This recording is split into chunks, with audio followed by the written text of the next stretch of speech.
Welcome, everyone. I'm excited to kick off today's presentation. Today's topic is titled Miscellaneous, brought to you by Continuous Learning Development. Throughout this session, we'll explore a variety of interesting topics and insights. We'll briefly cover the key points and takeaways, so let's dive in and get started. Today, I want to highlight some key aspects of the rites of Hajj, particularly focusing on a narration by Urwa bin Mudaraz, RAA. He recounts that the Messenger of Allah, letter FDFA, said that anyone who prays at Al-Muzdalifah with us and stays until we return to Mina has fulfilled the essential duties of Hajj.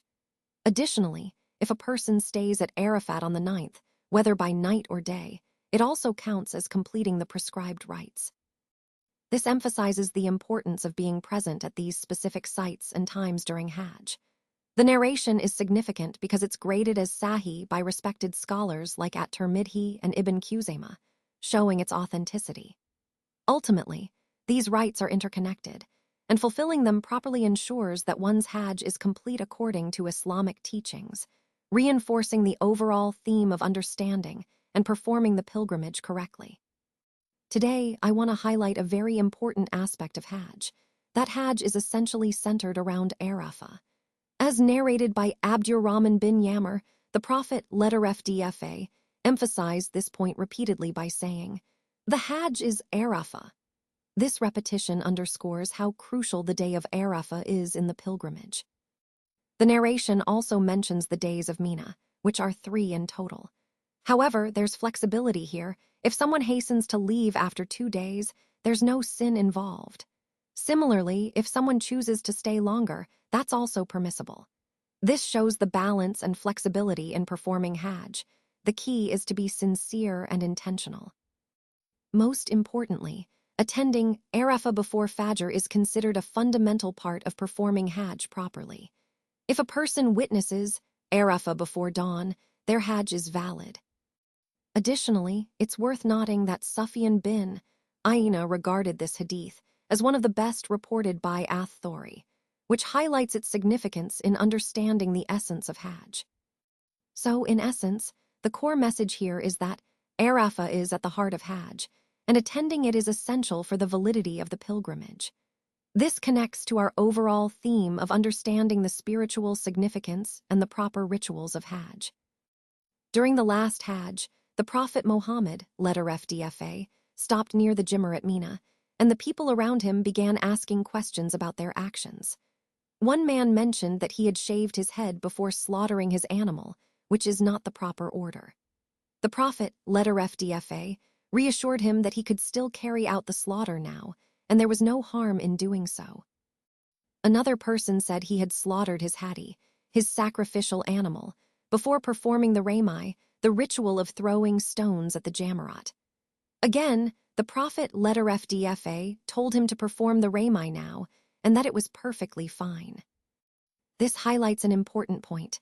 In Islam, if someone makes a mistake or forgets the proper order of rituals, they are encouraged to correct it and continue without worry or penalty. The Prophet's response was always to do the action now, regardless of whether it was done early or late, and there would be no harm. This teaches us that Allah's mercy is vast, and even if we slip up during Hajj, we are guided to correct ourselves and proceed. It's a reminder that perfection is not required, but sincerity and effort are. This attitude of flexibility and mercy is part of the overall spirit of the Hajj rituals and our faith. In this slide, we're discussing the important topic of postponing Umrah or Hajj due to injury or illness. Ikrimah narrates a hadith on the authority of Al-Hajjaj bin Amro al-Ansari, where the Messenger of Allah, letter FDFA, stated that if someone breaks a leg or becomes lame while performing Hajj or Umrah, they are granted a special concession.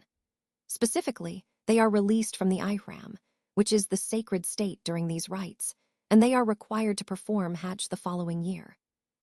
This highlights how Allah's mercy allows for flexibility if unforeseen injuries occur during these sacred acts. Ikrimah also mentions that he asked Ibn Abbas and Abu Hurairah about this statement, and they confirmed that Al-Hajjaj's words are truthful. Most importantly, this narration is considered authentic, as it's related by 5 imams and graded as Hasan by At-Tirmidhi. This connects to our overall theme by emphasizing that Islam provides allowances and compassionate rulings when genuine hardships arise during worship.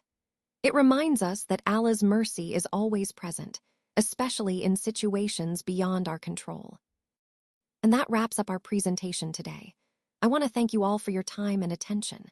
If you have any questions or want to explore further, please visit our website at www.cldinstitute.com or reach out to us via email at info@cldinstitute.com.